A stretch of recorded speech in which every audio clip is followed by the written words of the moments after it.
사랑하는 우리 성도 여러분, 긴 설 연휴 동안 잘 보내셨습니까? 설 명절이 너무 길어서 좀 평상시 같지가 않은 것 같아요.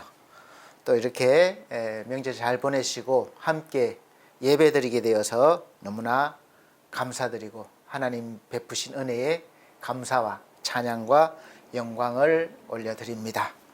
이 시간 우리가 신실한 마음으로 다 같이 하나님 앞에 예배를 드리도록 하겠습니다. 다 같이 묵상기도 드리겠습니다.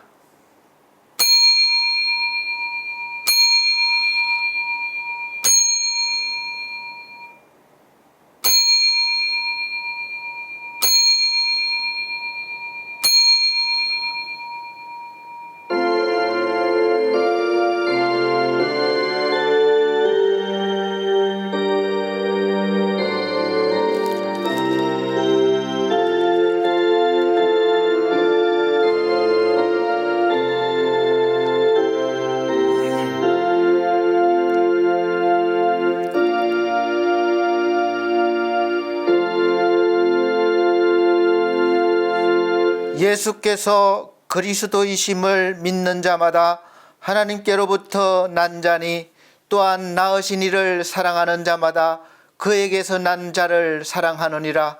우리가 하나님을 사랑하고 그의 계명들을 지킬 때에 이로써 우리가 하나님의 자녀를 사랑하는 줄을 아느니라. 하나님을 사랑하는 것은 이것이니 우리가 그의 계명들을 지키는 것이라. 그의 계명들은 무거운 것이 아니로다. 무릇 하나님께로부터 난 자마다 세상을 이기느니라. 세상을 이기는 승리는 이것이니 우리의 믿음이니라. 아멘. 다 같이 찬송가 8장으로 찬송 드리도록 하겠습니다.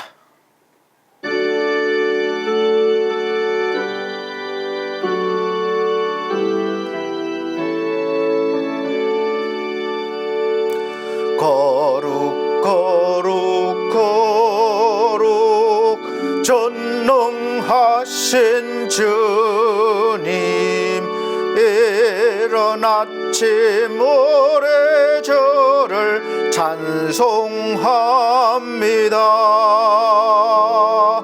거룩 거룩 거룩 자비하신 주님, 성삼위일체 우리 주로다. 거룩 거룩 거룩 주의 보좌 앞에 모든 성도 면류관을 벗어드리네. 천군 천사 모두 주께 굴복하니 영원히 위에 계신 주로다. 거룩 거룩 거룩 주의 빛난 영광, 모든 죄의 눈 어두워 볼 수 없도다.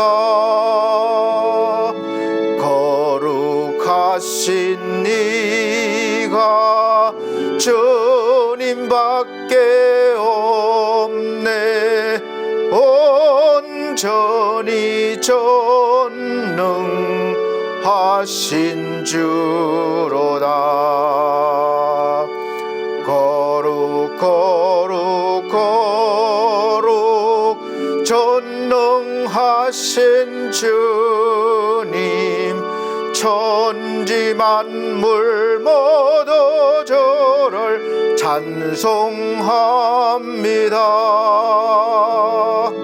거룩 거룩 거룩 전능하신 주님, 성삼위일체 우리 주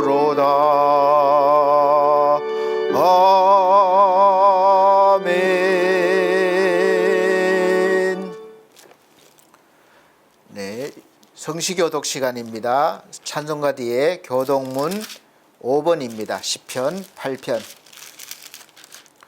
전주에는 제가 실수를 했습니다. 이렇게 자막을 다 넣은 줄 알았는데 넣질 못했어요. 그래서 죄송하게 이렇게 생각하고 다음부터는 더 꼼꼼히 살피도록 하겠습니다. 오늘은 교독문 5번 시편 8편 제가 한 절, 우리 성도님께서 한 절 천천히 큰 소리로 읽어나가도록 하겠습니다. 여호와 우리 주여, 주의 이름이 온 땅에 어찌 그리 아름다운지요. 주의 영광이 하늘을 덮었나이다. 주의 대적으로 말미암아 어린 아이들과 젖먹이들의 입으로 권능을 세우심이여. 이는 원수들과 보복자들을 잠잠하게 하려 하심이니이다. 주의 손가락으로 만드신 주의 하늘과 주께서 베풀어 두신 달과 별들을 내가 보니, 사람이 무엇이기에 주께서 그를 생각하시며 인자가 무엇이기에 주께서 그를 돌보시나이까. 그를 하나님보다 조금 못하게 하시고 영화와 종기로 관을 씌우셨나이다. 주의 손으로 만드신 것을 다스리게 하시고 만물을 그의 발 아래 두셨으니 곧 모든 소와 양과 들짐승이며 공중의 새와 바다의 물고기와 바닷길에 다니는 것이니이다. 다 같이 여호와 우리 주여, 주의 이름이 온 땅에 어찌 그리 아름다운지요. 아멘. 다 같이 사도신경으로 신앙 고백 드리도록 하겠습니다. 나는 전능하신 아버지 하나님 천지의 창조주를 믿습니다. 나는 그의 유일하신 아들 우리 주 예수 그리스도를 믿습니다. 그는 성령으로 잉태되어 동정녀 마리아에게 나시고 본디오 빌라도에게 고난을 받아 십자가에 못 박혀 죽으시고 장사된 지 사흘 만에 죽은 자 가운데서 다시 살아나셨으며 하늘에 오르시어 전능하신 아버지 하나님 우편에 앉아 계시다가 거기로부터 살아있는 자와 죽은 자를 심판하러 오십니다. 나는 성령을 믿으며 거룩한 공교회와 성도의 교제와 죄를 용서받는 것과 몸의 부활과 영생을 믿습니다. 아멘. 다 같이 찬송가 40장 찬송 드린 후에 예배를 위해서 이태석 안수 집사님 기도해 주시도록 하겠습니다.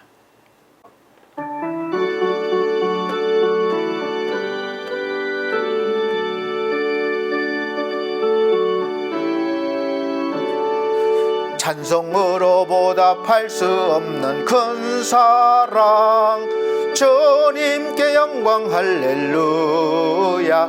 형제 자매 모두 함께 모여 찬송해. 주님께 영광 할렐루야.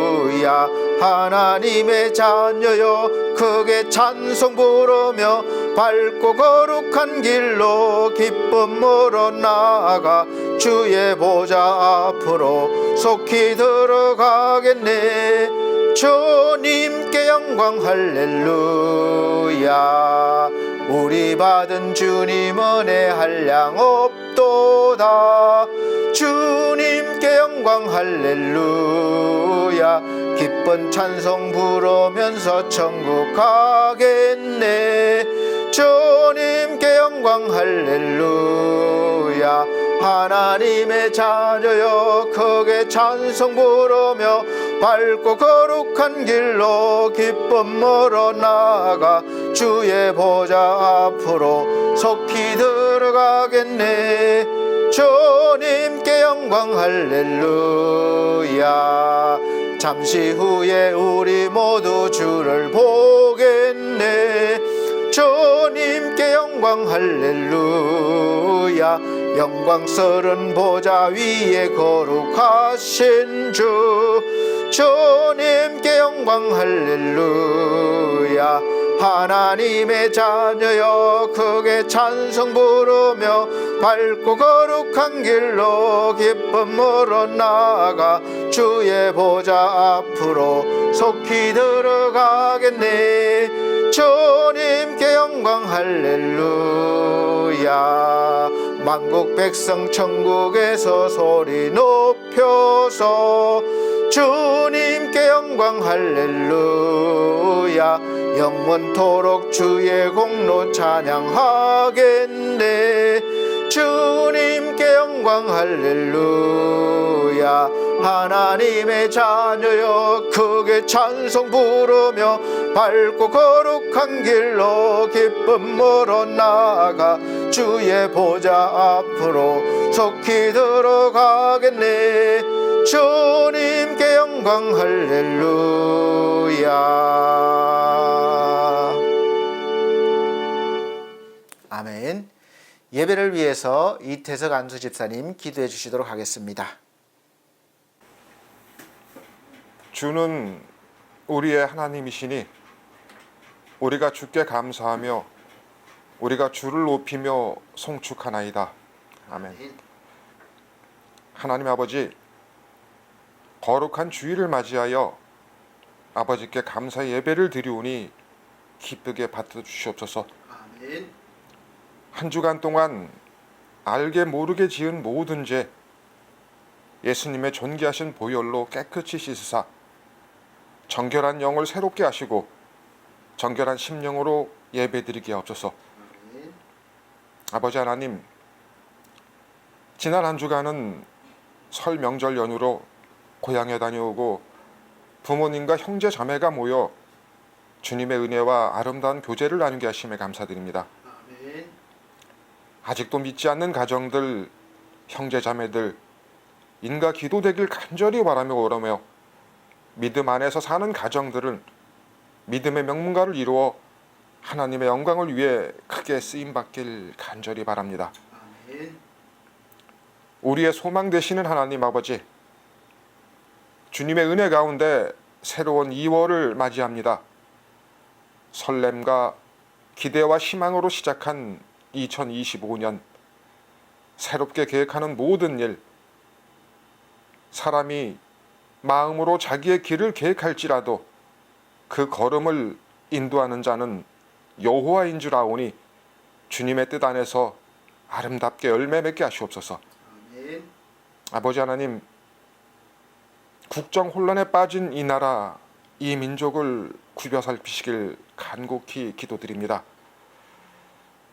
또한 추운 겨울 우리의 신앙이 움츠러들지 않도록 성령의 뜨거운 능력을 허락하시고 설 명절을 계기로 우리의 마음이 새롭게 확장되는 2월, 항상 기뻐하고 쉬지 말고 기도하며 범사에 감사하는 2월이 되길 간절히 소망합니다.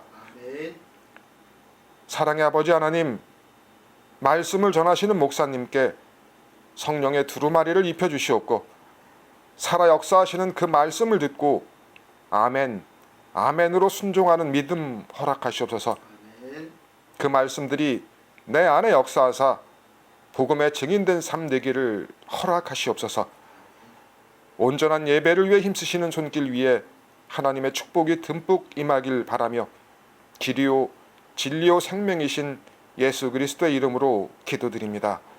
아멘.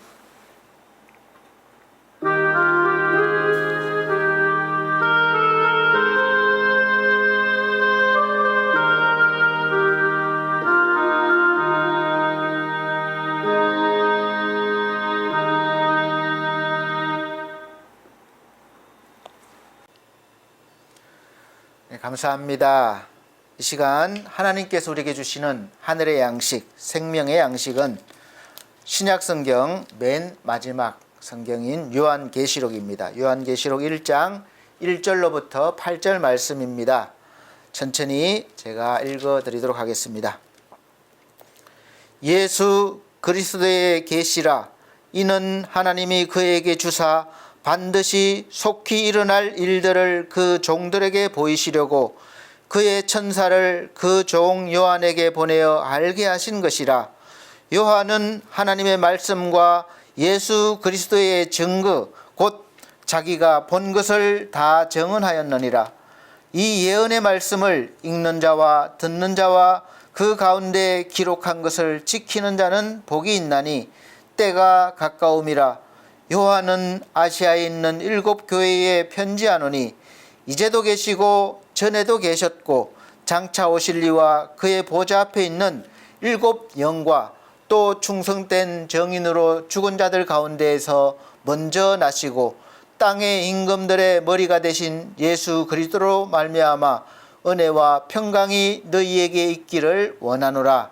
우리를 사랑하사 그의 피로 우리 죄에서 우리를 해방하시고 그의 아버지 하나님을 위하여 우리를 나라와 제사장으로 삼으신 그에게 영광과 능력이 세세토록 있기를 원하노라. 아멘. 볼지어다 그가 구름을 타고 오시리라. 각 사람의 눈이 그를 보겠고 그를 찌른 자들도 볼 것이요 땅에 있는 모든 족속이 그로 말미암아 애곡하리니 그러하리라. 아멘.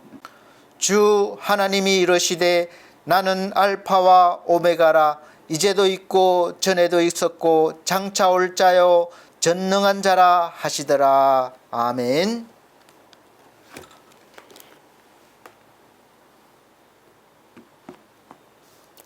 우리 사랑하는 성도 여러분, 한 주간 잘 보내셨습니까? 연휴가 너무 길다 보니까 한참 만에 이렇게 또 설교를 하는 것 같습니다.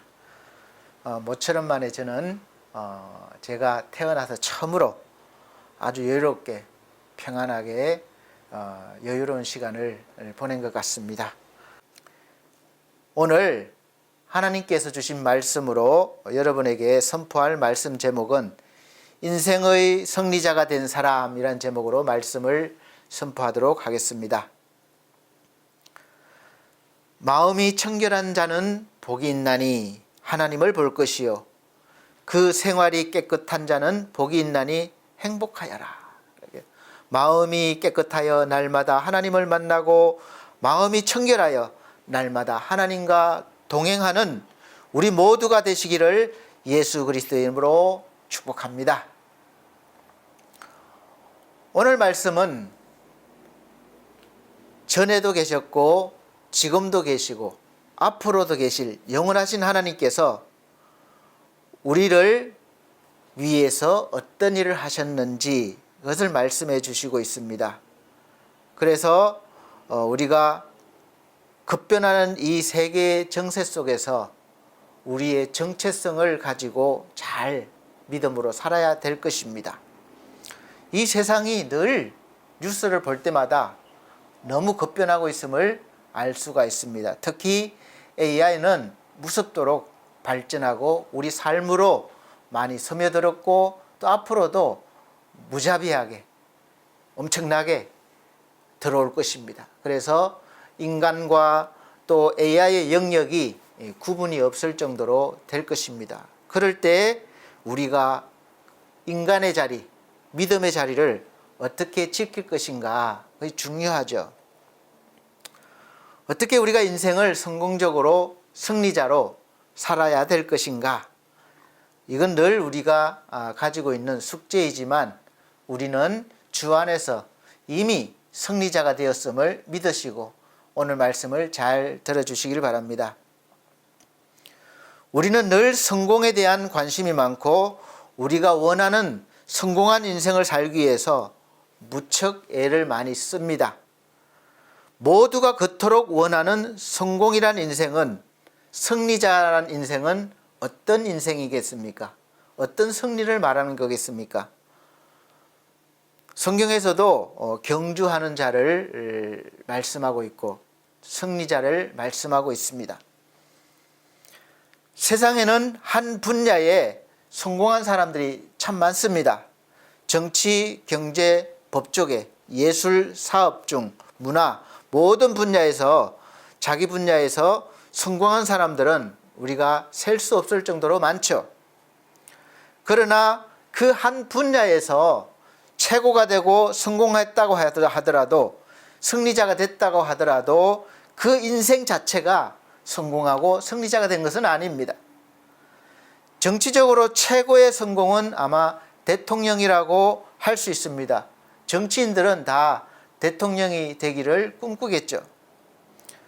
정치적으로 최고의 성공을 해서 대통령이 된 우리나라 대통령들을, 역대 대통령들을 보면 뭐 총에 맞아서 죽은 대통령도 있고, 너무 힘들어서 스스로 목숨을 끊은 대통령도 있고, 또 감옥에 갔다 왔거나 지금 들어가 있는 대통령을 볼 때 요즘 말로 하면 흑역사라고 할 수 있습니다. 결코 좋은 아름다운 역사는 아니죠. 그래서 그 인생이 성공했다, 승리자라 말씀할 수가 없을 것입니다. 제가 그분들의 속마음은 모르겠지만 어쩌면 이런 생각을 하실 수 있겠다는 생각을 해보았습니다. 내가 이러려고 대통령이 됐나? 그 고생하면서 이렇게 탄식하는 그런 마음도 있지 않았을까? 이런 생각이 듭니다. 과연 성공한 뒤에 남은 것이 무엇이겠습니까? 경쟁에서 승리했다면 내 인생도 승리자가 되어야 하지 않겠습니까? 그렇게 내 인생이 결과적으로 돼야 되는 것이죠. 인생의 승리자는 아주 극소수에 불과한 것을 알 수 있습니다. 그럼 과연 누가 인생의 승리자가 될까? 나는 그 속에 속할 수 있을까? 누가 도대체 인생의 승리자이겠습니까? 누가 도대체 승리자로 불리겠습니까? 나 자신이 먼저 성공을, 승리자임을 인정해야 합니다. 아무리 다른 사람이 나를 보고 성공한 사람이야, 승리자야, 그러면서 부러워하고 나를 존경한다 하고 그렇게 할지라도 내 스스로가 내가 불만이고 또 불안하면 승리자가 아닌 것이죠. 성공자가 아닌 것이죠. 먼저 내 안에서부터 나는 성공한 사람이야, 승리자야, 마음이 우러나와야 비로소 나는 승리자가 되는 것입니다. 오늘 여기에 계신 우리 성도님들은 어떻습니까? 우리가 태어나서 적어도 한 60대, 70대는 되어야 어떤 인생인지 윤곽이 드러날 수 있을 것입니다. 지금까지 40년, 50년, 60년, 70년, 80년 살아온 지금 나는 정말 성공한 사람이야, 내 인생은 승리한 인생이야, 이렇게 생각되어지십니까?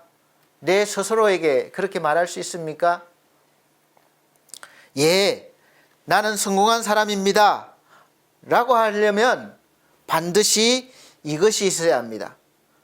사업을 일으키고 원하는 것을 성취했거나 자랑할 만한 것이 있는 것이 아닙니다. 그것 가지고는 내 인생을 성공했다, 승리자라고 말할 수 없습니다. 솔로몬 왕을 보면 알 수 있죠.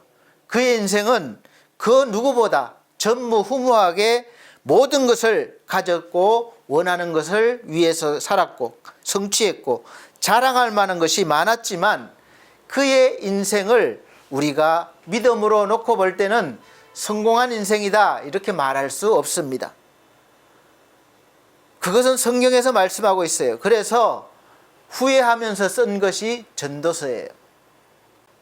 성공한 사람에게 있어야 할 것은 무엇이겠습니까? 바로 하나님의 은혜입니다. 은혜도 다양하게 많죠. 크게 세 가지 은혜가 있어야 합니다. 그래야 성공한 사람이다, 승리자다 할 수 있을 거예요. 첫째는 우리가 죽을 때까지 평안해야 됩니다. 주님께서 늘 우리에게 평안하라, 평안을 너희에게 주노라, 세상이 줄 수 없는 것을 내가 주겠다, 그렇게 늘 말씀하셨어요. 왜 그러냐면 우리는 평안이 없기 때문에 그렇습니다. 평안하지 못해요. 늘 불안합니다.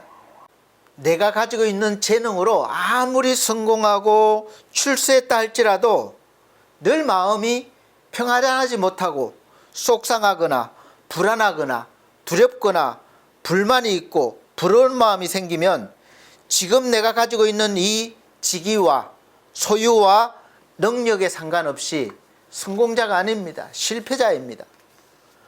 밤마다 내가 두 다리 뻗고 평안히 잠잘 수 있으면 그가 바로 승리자예요. 그래서 시편 127편에서 하나님께서 말씀하십니다. 하나님이 사랑하는 자에게 잠을 주시도다. 아멘. 이 말씀은 잠을 잘 자게 평안하게 해주신다는 뜻도 있지만 사실은 내가 잠을 자는 동안에도 하나님께서 나의 일을 하시고 계시니까, 하나님의 일을 하시고 계시니까 하나님을 믿고 하나님께 맡기고 평안히 잠을 자라는 의미도 있습니다. 그래서 시편 3편 5절 6절 말씀에는 내가 누워 자고 깨었으니 여호와께서 나를 붙드심이로다. 천만인이 나를 에워싸 진친다 하여도 나는 두려워하지 아니하리이다.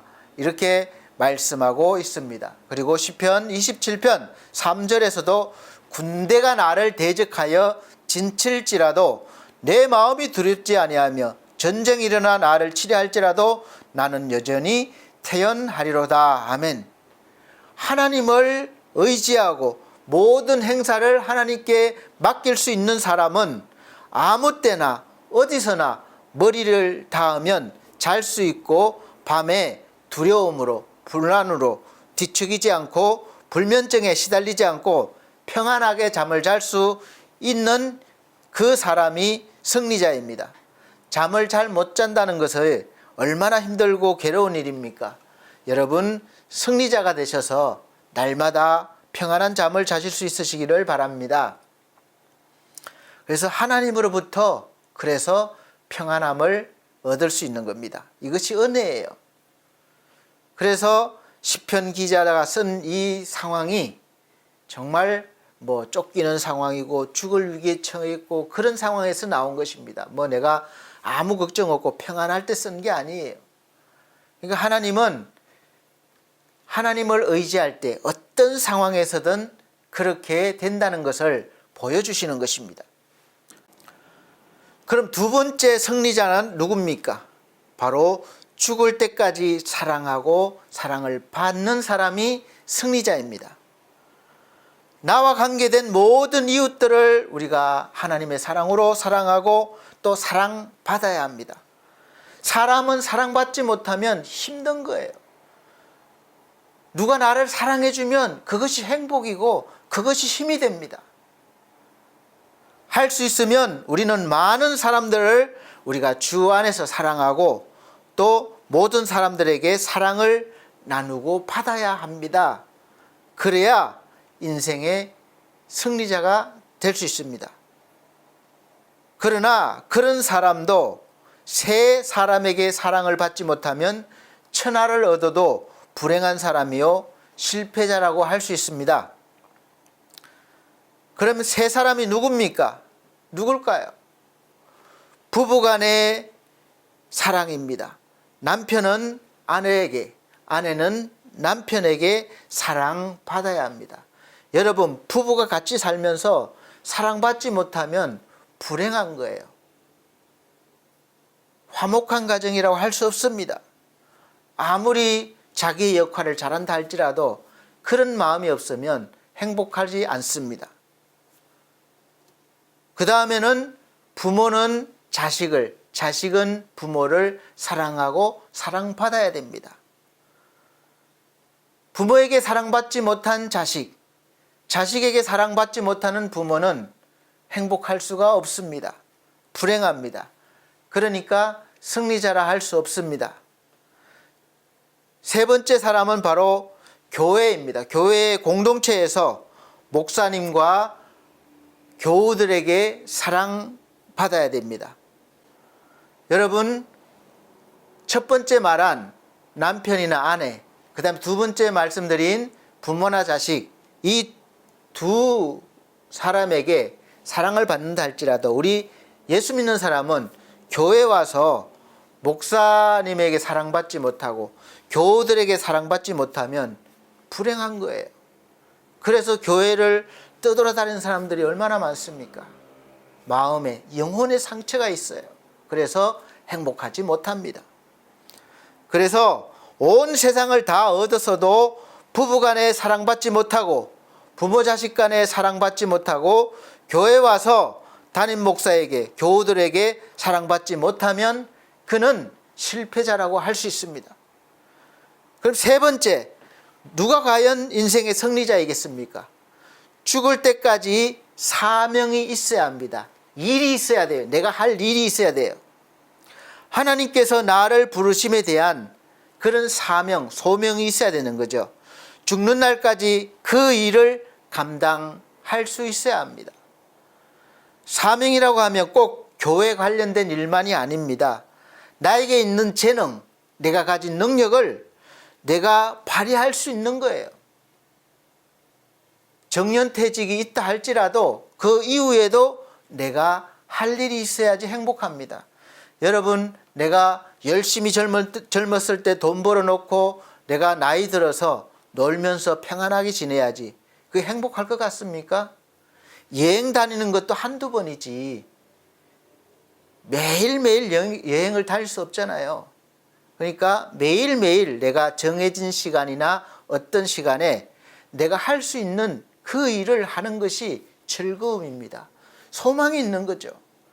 나이 들어서 할 일이 없으면 얼마나 이 무료하고 따분하고 재미가 없겠습니까? 그래서 요즘 그것이 노년의 문제가 되고 있는 것이죠. 우리는 하나님 안에서 할 일이 너무나 많습니다. 힘이 없다고, 나이 들었다고 할 수 없는 일이 아니라 할 수 있는 일이 많아요. 그래서 사명을 잃어버리면 나이가 들수록 왜 살아야 되는지, 지금 내가 왜 살고 있는지 의미가 없는 그런 삶이 되고 맙니다. 노후에 나이가 들어서 옛날 사진을 꺼내놓고 옛날이 좋았지, 그때가 좋았어, 그러면 실패자가 될 수 있습니다. 그럼 지금은 안 좋다는 거잖아요. 크고 작든 오늘 지금 나만의 일거리가 있고 나만의 사명이 있어야 하고 항상 오늘이 좋아야 하고 오늘이 행복해야 하고 내일이 더 소망이 있어야 됩니다. 그리고 이 땅에서의 사명이 끝나는 날 하나님이 부르셔서 천국에 들어가는 영원한 그런 소망이 있어야 합니다. 나이가 들어도 이렇게 말할 수 있어야 돼요. 나는 젊어지고 싶지 않다. 나는 한 해 한 해 최고의 삶을 살았다. 나는 올해가 또 기대가 된다. 내년이 더 기대가 된다. 그리고 내가 죽은 후에가 더 기대가 된다. 그렇습니다. 죽을 때까지 우리가 평안해야 돼요. 죽을 때까지 사랑받아야 됩니다. 죽을 때까지 사명이 있어야 됩니다. 사도 바울은 로마서 8장 37절에 이렇게 말씀하고 있습니다. 사도 바울은 로마서 8장 37절에 이렇게 기록했습니다.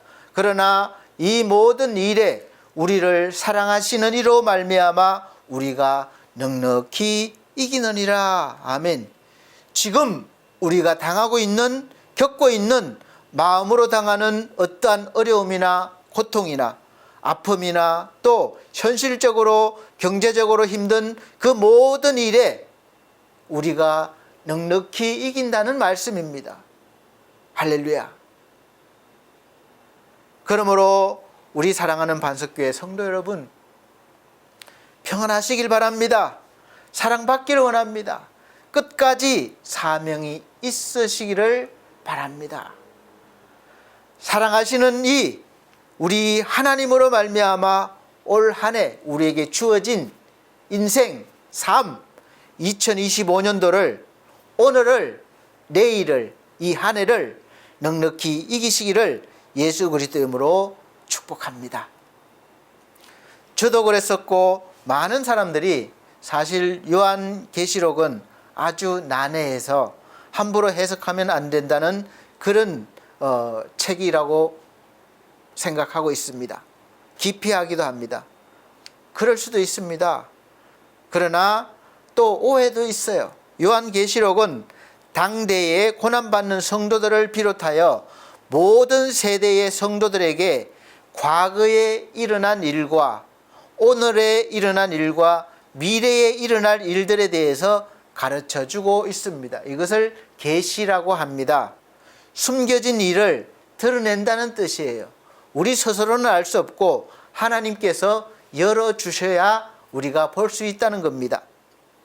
과거의 일, 오늘의 일, 미래의 일을 계시해서 우리가 믿음으로 잘 대비하고 인내하며 소망을 가지고 마지막까지 성도로 승리하게 하려는 것입니다. 즉 믿음으로 성공한 인생을 살게 하기 위함입니다.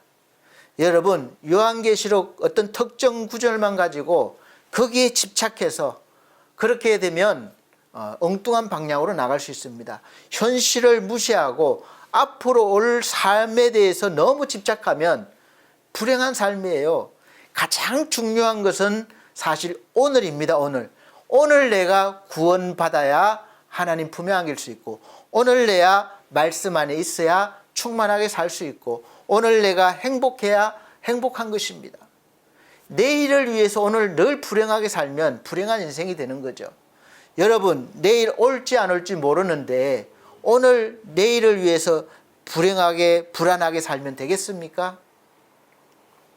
그래서 하나님께서는 오늘 우리에게 주신 이 생명, 오늘을 하나님의 말씀 안에서 하나님의 영광을 위해서 우리가 열심히 믿음으로 살라고 말씀이 주어진 것입니다.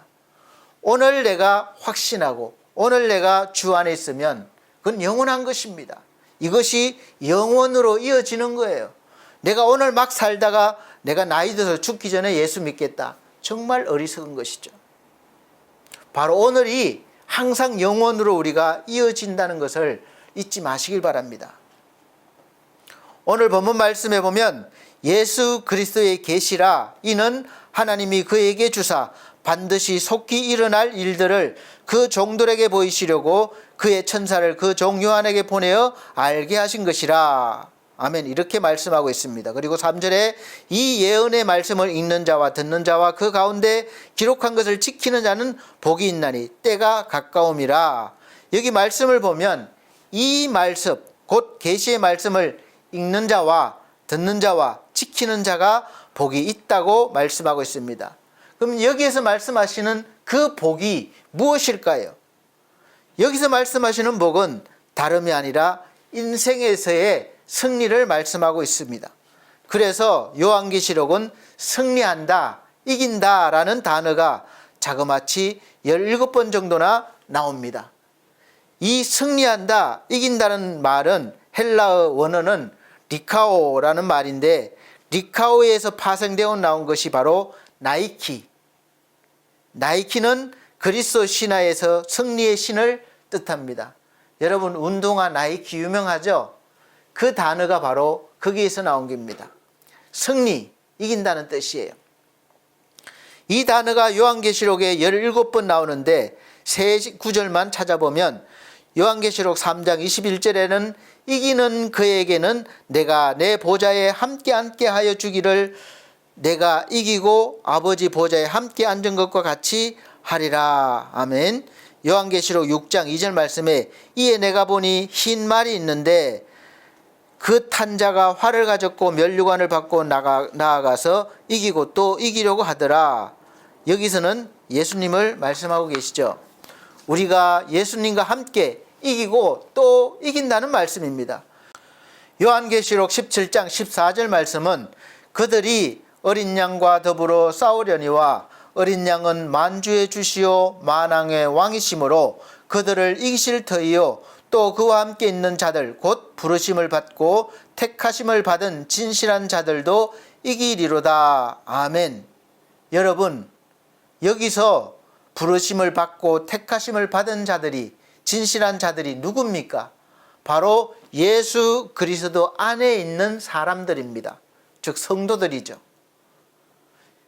우리 힘으로 이기는 것이 아닙니다. 내 능력으로 이기는 것이 아니에요. 내 실력으로 이기는 것이 아닙니다.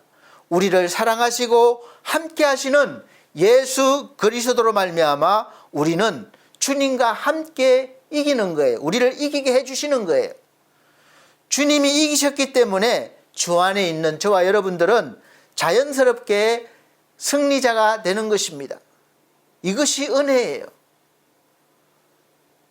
여러분, 교회도 내가 뭐 이렇게 헌금하고 헌신하고 저도 목사니까 제가 개척해서 이렇게 노력해서 내가 교회를 세웠다.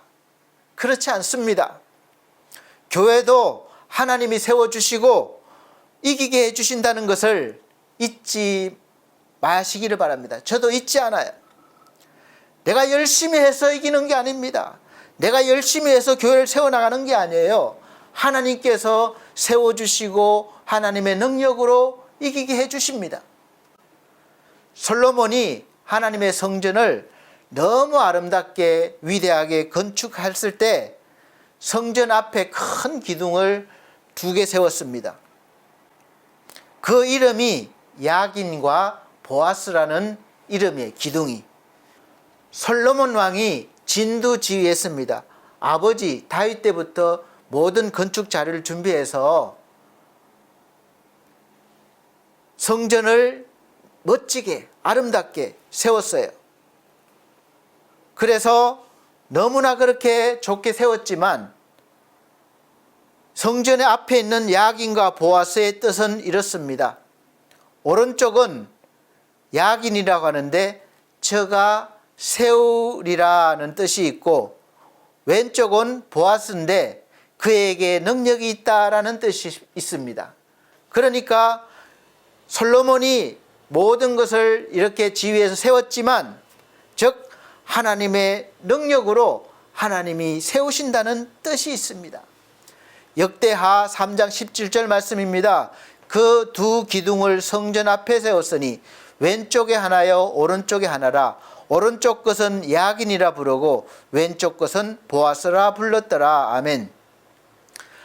우리가 했지만 하나님께서 하나님의 능력으로 하나님이 세우셨다는 것입니다. 우리를 그렇게 세워서 사용하셨다는 뜻이에요.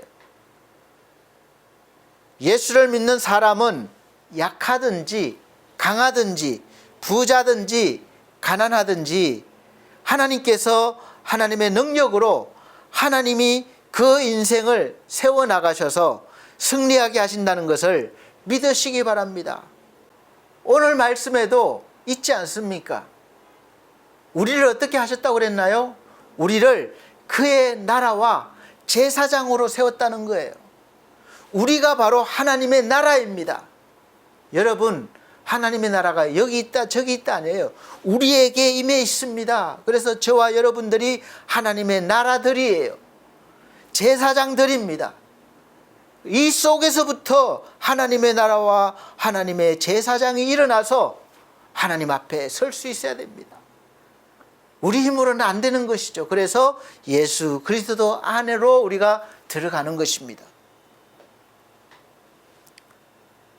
그래서 요한계시록은 철두철미하게 승리하게 하는 뜻입니다.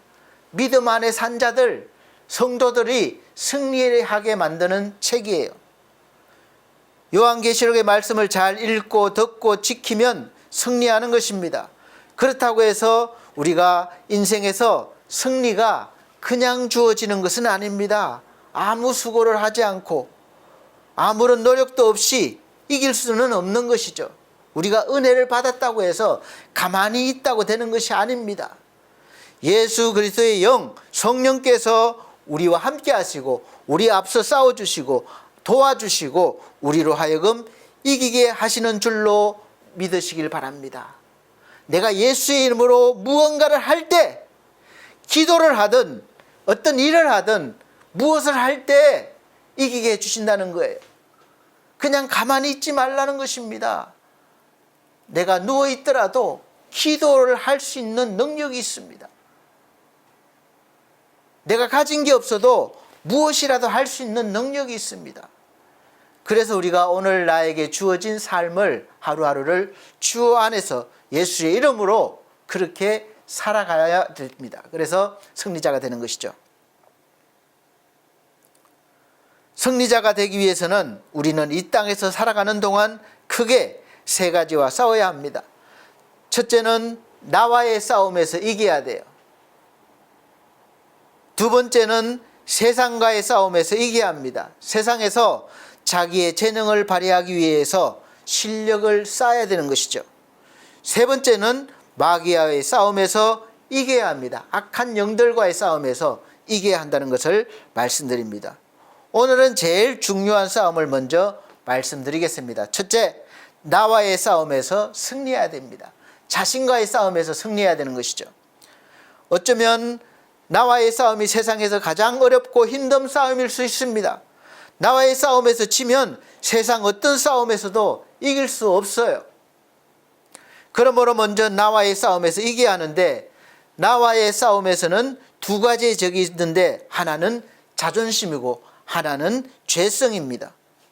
이 자존심을 이기기가 정말 힘듭니다. 이 자존심만 내려놓아도 불행의 70, 80%는 해결된다고 봐야 될 것입니다. 이 자존심은 교만에서 비롯되는 거예요. 스스로가 나를 높여놓은 것이죠.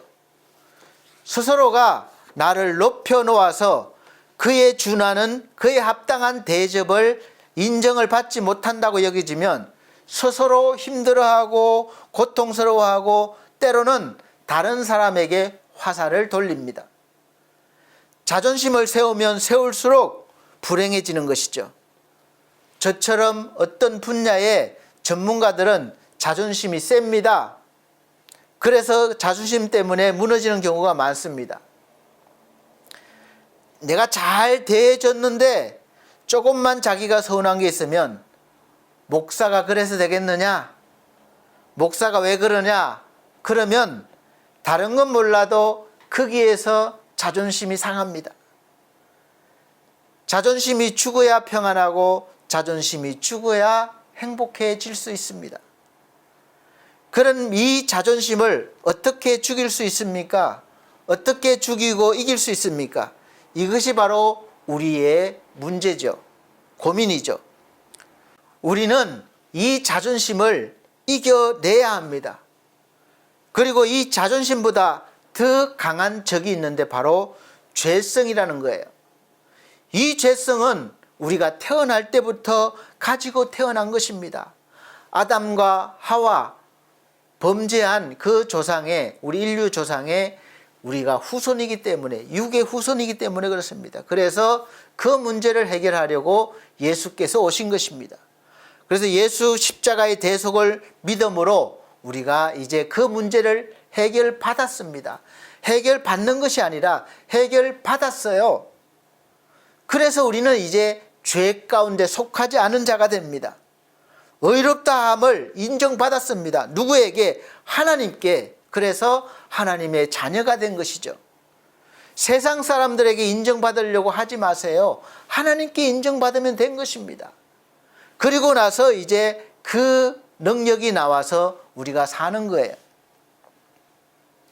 그런데도 우리 안에 여전히 옛 사람인 죄성이 깊이 뿌리박고 있어서 습관이 되어 있는 것이죠. 오랫동안 때마다 시마다 솟구쳐 올라와서 나를 격동하게 해서 죄를 짓게 하고 죄 가운데 이끄는 것입니다. 그래서 내가 이렇게 살아서는 안 되는데 그러면서 갈등하면서도 그 죄를 짓는 것이 바로 우리예요. 이 육의 사람이에요. 우리가 아무리 영적으로 거듭나고 하나님의 자녀가 되었다 할지라도 우리가 육을 입고 있는 이 사는 동안에는 늘 이 싸움이 일어나는 것입니다. 하나님께 우리가 영적으로 거룩함, 의롭다 하심을 받았죠. 그런데 이 세상에서 그게 보여지는 것이 아니잖아요. 살아가는 동안은 이 두 싸움이 늘 일어납니다. 선과 악이죠. 그래서 사도 바울도 괴로워했고 날마다 죽는다고 했을 정도입니다. 그런데 그 문제를 어떻게 극복했습니까? 로마서 7장 24절에서는 자신 속에서 죄와 선이 있는데 자신이 이 죄를 이길 수 없다는 것을 알고 25절에 이렇게 탄식을 했습니다. 내 지체 속에서 한 다른 법이 내 마음의 법과 싸워 내 지체 속에 있는 죄의 법으로 나를 사로잡는 것을 보는도다. 오호라, 나는 공고한 사람이로다. 이 사망의 몸에서 누가 나를 건져내랴. 이렇게 탄식하고 있어요. 우리를 힘들게 하는 이 자존심을 상하게 하는 이 죄성이 있는 이걸 어떻게 이길 수 있겠는가? 나는 하나님의 말씀에 순종하고 싶고 선하게 살고 싶은데 이 죄의 법이, 내 육신의 법이 나를 자꾸 사로잡아서 끌어내서 나를 죄를 짓게 하고 그렇게 살게 하는 것이에요. 그래서 이 두 가지 마음속에서 이렇게 힘들어하는 것을 볼 수 있습니다. 그러면 이 죄성, 이 자존심을 어떻게 이길 수 있습니까? 내가 더 노력해서, 내가 더 열심히 도를 닦아서 신앙생활에서 이길 수 있느냐? 절대 그렇게 이길 수 없습니다. 그래서 로마서 8장에 보면 이 문제를 어떻게 해결했는지 말씀하고 있습니다. 바로 예수 그리스도 안으로 더 들어가는 것입니다. 그렇게 믿는 거예요. 여기는 거예요. 로마서 8장 1절 말씀에는 그러므로 이제 그리스도 예수 안에 있는 자에게는 결코 정죄함이 없나니. 아멘. 이렇게 말씀하고 있습니다. 앞에 말씀에서 그렇게 괴로워했던 사도 바울이 8장 바로 1절 말씀에 이렇게 기록했다는 것은 자신의 그 문제를 해결했다는 것이죠. 그럼 어떻게 극복했느냐? 자신이 금식을 막 계속했다든지 40일 금식하고 또 하고 했다든지 말씀을 매일 묵상하고 기도하고 매일 그렇게 예배 드렸다든지 뭐 선한 일을 많이 했다든지 그런 것이 아니라 종교 생활을 열심히 해서 극복한 것이 아니라 바로 예수 안에 있을 때 해결받았다는 것입니다. 예수 안에 있을 때 하나님께서 우리를 죄인으로 여기지 않고 의인으로 여겨주신다는 말씀이에요. 이 말씀을 믿으면 된다는 거예요. 내가 노력해서 의인이 되려고 하는 것이 아니라 이미 예수 안에 있는 자들은 그렇게 여겨주신다는 겁니다. 그런 왜 이 죄성이 있느냐? 하나님께서 이 땅에 사는 동안 우리가 그런 치열한 싸움으로 인해서 부딪히고 깨지고 다시 회복되고 이렇게 훈련되어지고 단련되어지고 성장해서 예수 그리스도까지 자라는 온전한 성도가 되게 하시려는 것입니다. 그래서 예수 믿고 난 뒤에부터 일어나는 그 많은 일들은 우리가 내가 죄를 지어서 이런 벌을 받지, 내가 부족해서 이렇게 되지, 그런 것이 아니라 하나님께서 나를 훈련시키시고 단련시키시고 성장시키시기 위한, 완성하기 위한 그런 시간들이라는 것을 믿으시길 바랍니다. 초대교회의 교부들은 인간에게 죽음에 이르게 하는 7가지 죄가 있다고 했습니다. 첫째가 교만입니다. 교만은 인간을 타락시키고 죄와 불행을 이 세상에 가져온 가장 무겁고 핵심적인 죄입니다. 창세기에 보면 아담이 그러했고 바벨탑을 쌓은 인간들이 그러했습니다. 둘째는 시기입니다.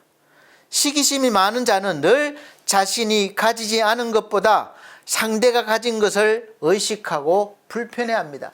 비교해서 내가 없으면 시기하는 거예요. 셋째가 분노입니다. 분노가 치명적인 문제가 되는 이유는 좀처럼 통제하기 쉽지 않다는 데 있습니다. 분노가 가져오는 치명적인 결과는 무엇보다 그 파괴성에 있어요. 분노해서 욱하는 성질에 범죄하는 것이 얼마나 많습니까? 넷째는 나태입니다. 나태란 영혼이 병든 것처럼 의욕과 활력을 잃어서 움직이지 않는 상태에 빠진 것이죠.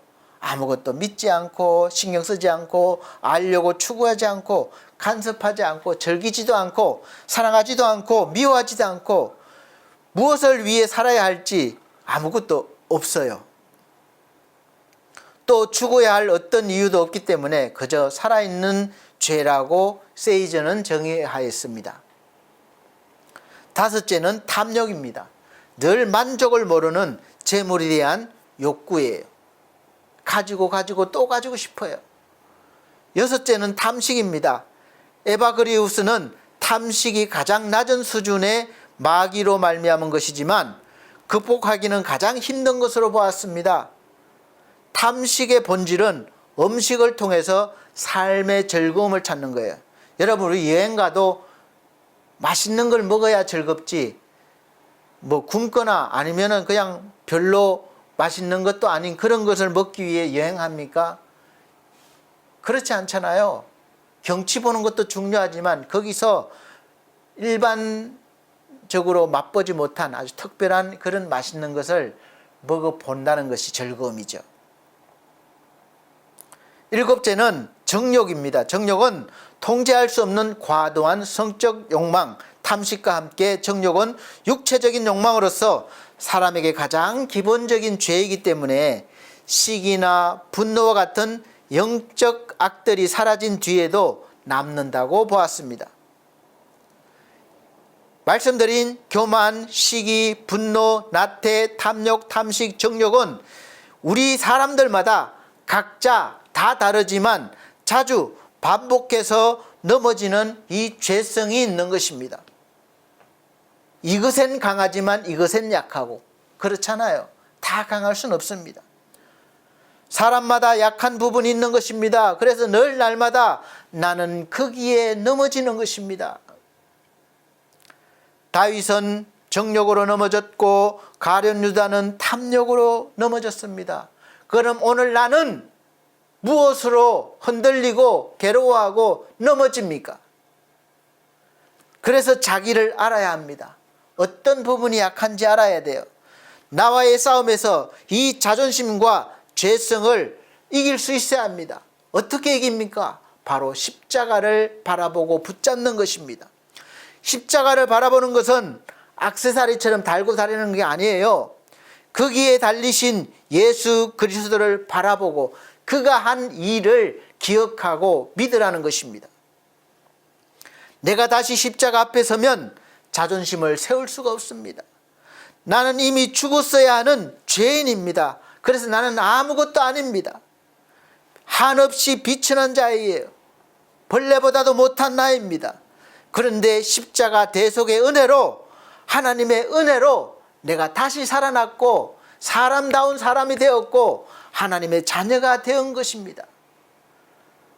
하나님 앞에 서면 나는 쓸데없는 자인 걸 압니다. 교만할 수 없어요. 자존심 세울 수가 없어요. 그래서 하나님의 은혜를 받은 사람은 자신에 대해서 알 수 있습니다. 하나님의 은혜로 산다는 것이죠. 그래서 찬송가도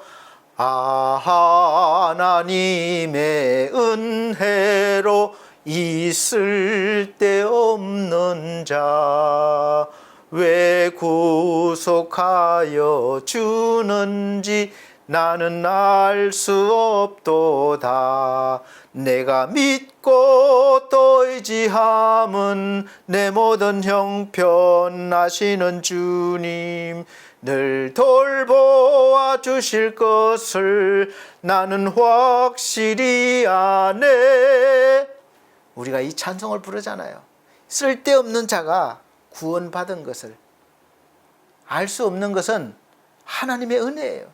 내가 왜 구원받았습니까? 뭘 잘했습니까? 그런데도 하나님께서 구원하셔 주셨다는 거예요. 그래서 십자가 앞에 서면 나는 아무것도 아닙니다. 내세울 것이 없습니다. 그래서 자존심은 십자가 앞에 서서 그 십자가의 의미를 생각하면 저절로 죽는 것입니다. 또 솟구쳐 오르는 죄성이 있을 때마다 십자가 앞에서 나는 예수와 함께 죽었고 예수와 함께 다시 살았다는 것을 고백하는 것입니다. 그래서 속상함이 올라옵니다. 두려움이 올라옵니다. 정욕이 올라옵니다. 거짓말하고 싶은 그런 마음이 올라옵니다. 그럴 때마다 나는 십자가를 바라보고 고백하는 것입니다. 나는 예수와 함께 십자가에서 죽었다. 그리고 예수와 함께 다시 살았다. 이 반드시 죽고 난 후에 예수로 인해 다시 살아나야 되는 거예요. 죽기만 하면 안 됩니다. 그러면 나는 죽고 이제는 내 안에 예수 그리스도가 살게 되심으로 이제는 내가 아니라 내 안에 예수 그리스도 주의 성령이 함께 하심으로 그 능력으로 말미암아 기도함으로 내 안에 있는 죄성이 사라지는 것입니다. 또 올라오면 또 그렇게 하는 거예요. 그것이 바로 훈련입니다. 믿음의 훈련. 그래서 갈라디아서 2장 20절 말씀에 내가 그리스도와 함께 십자가에 못 박혔나니 그런즉 이제는 내가 사는 것이 아니요 오직 내 안에 그리스도께서 사시는 것이라. 이제 내가 육체 가운데 사는 것은 나를 사랑하사 나를 위하여 자기 자신을 버리신 하나님의 아들을 믿는 믿음 안에서 사는 것이니라. 아멘. 그렇게 고백할 수 있습니다. 우리가 이제는 옛 사람은 죽었어요. 그렇게 여기라는 겁니다. 그리고 예수 안에서 내가 다시 예수와 함께 살았어요. 이제는 옛날의 내가 아니에요. 그래서 말씀이 내 삶이 되는 이유가 됩니다. 전에는 그렇게 할 수 없었어요. 그래서 날마다 십자가를 바라보며 죄성이 살아날 때마다 나는 예수와 함께 죽었다고 그렇게 고백을 해야 됩니다. 여겨야 됩니다. 그러면 이제 내 안에 그리스도가 계셔서 사시는 것입니다. 그때부터 이제 내가 사는 것이 아니라 내 안에 그리스도가 사셔서 그리스도가 사신다는 믿음으로 하나님의 아들을 믿는 믿음으로 사는 것이 됩니다. 이제 내 안에 성령께서 거하시는 것이죠. 그분을 의지하여 기도하면 죄성을 이미 이기게 된 줄로 믿으시길 바랍니다. 그래서 승리자가 된 거예요. 그래서 사도 바울은 나는 날마다 죽노라 이렇게 고린도전서 15장 31절에 고백했습니다. 내가 죽어야만 자존심이 죽고 죄성이 죽어서 오늘 담대하게 예수 그리스도가 나와 함께 살아나셔서 하나님의 자녀로서 우리가 삶을 살 수 있고 내 일에 최선을 다할 수 있고 복음을 전할 수 있고 승리할 수 있는 것입니다.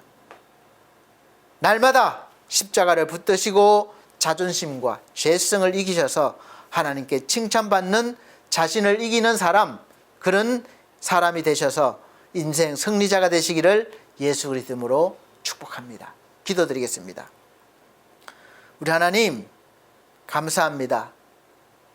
우리가 하나님 앞에 쓸데없는 자였지만 우리를 구원하여 주시고 하나님의 자녀로 다시 태어나 살게 하여 주심을 감사합니다. 이제 우리가 사는 동안 이 사실을 기억하고 잊지 말게 하시고 늘 십자가 앞에서 우리의 존재를 다시 확인하여 주어진 삶에서 그 확인한 하나님의 자녀된 권세로 살아가게 하여 주시옵소서. 하나님을 기쁘시게 하는 삶, 우리가 기쁜 삶, 그는 승리자의 인생을 살게 하여 주시옵소서. 예수 그리스도 이름으로 축복하고 기도하옵나이다. 아멘. 예, 감사합니다. 이 시간은 헌금 드리는 시간입니다. 헌금 찬송 342장 찬송 드리시면서 준비하신 헌금 드리도록 하겠습니다.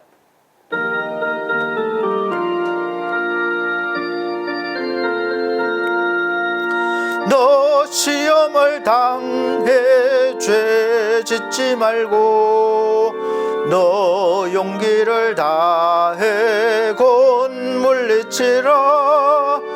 너 시험을 이겨 새 힘을 얻고 주 예수를 믿어 늘 승리하라.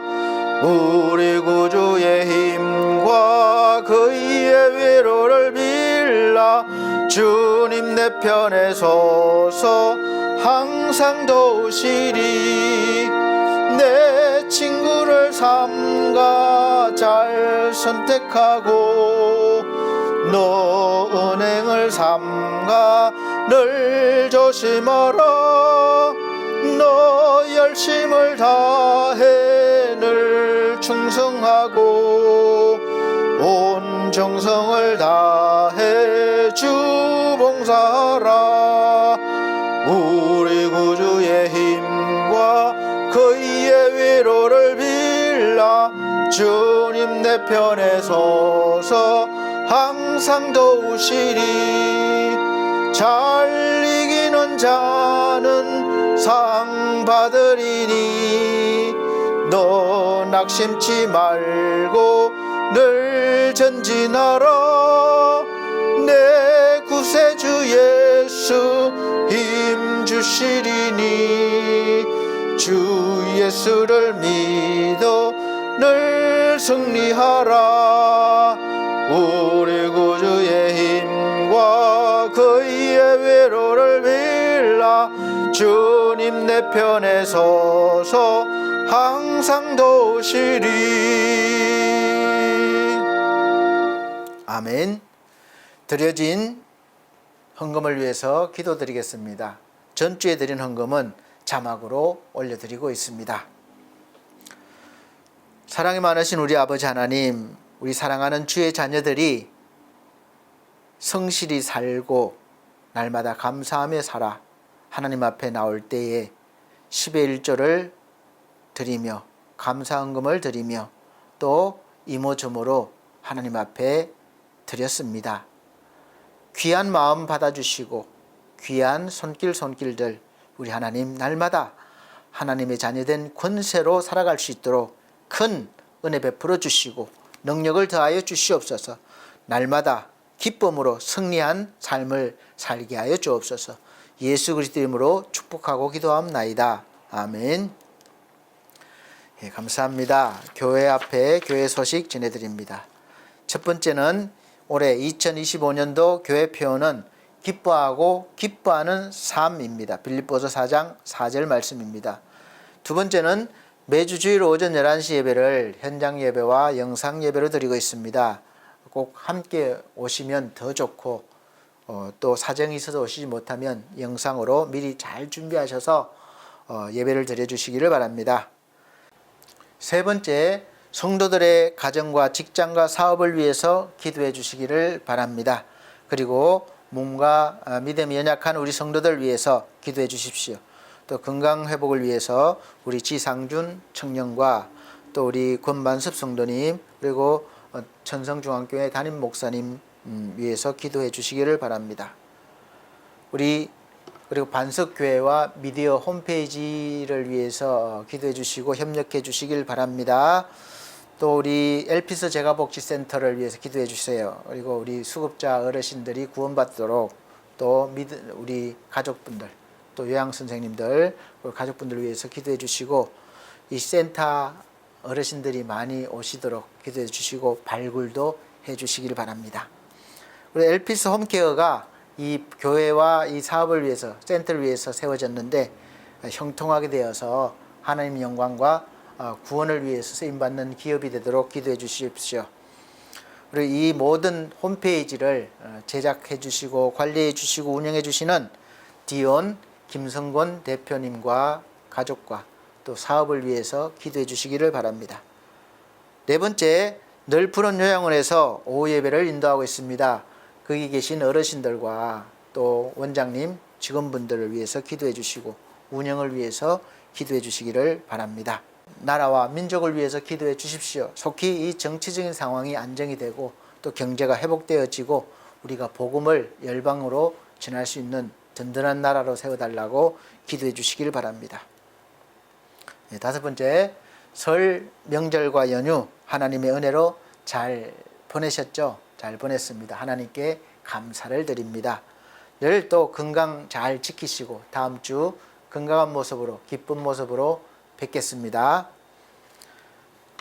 쾌 찬송 54장 다 같이 찬송 드린 후에 축도로 예배를 마치도록 하겠습니다.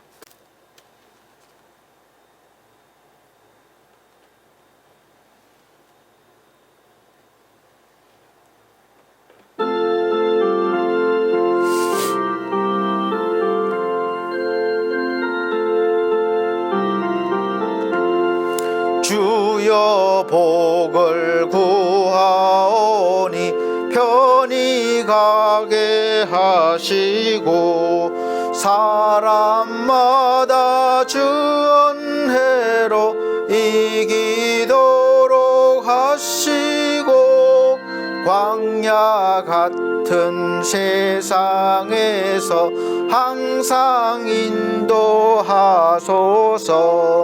주의 복된 말씀 듣고 무한 감사합니다.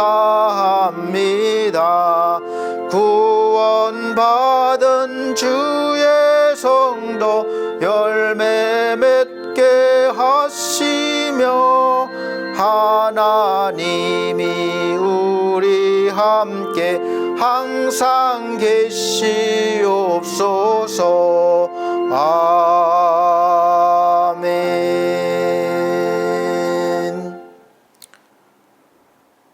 우리를 사랑하시는 이로 말미암아 우리가 세상을 이기느니라. 우리의 이김은 이것이니 우리의 믿음이니라.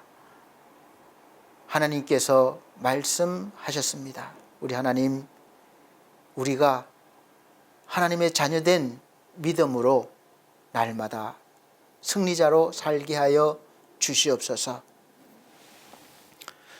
주 예수 그리스도의 은혜와 하나님의 극진하신 사랑과 성령님의 감화 감동 교통하신 은혜가 중앙총회와 중앙총회 신학과 온석대학원대학교 그리고 우리 사랑하는 서울중앙선교회 우리 반석교회 모든 성도들과 이 시간 예배드린 귀한 영혼들에게 함께 계실지어다. 아멘.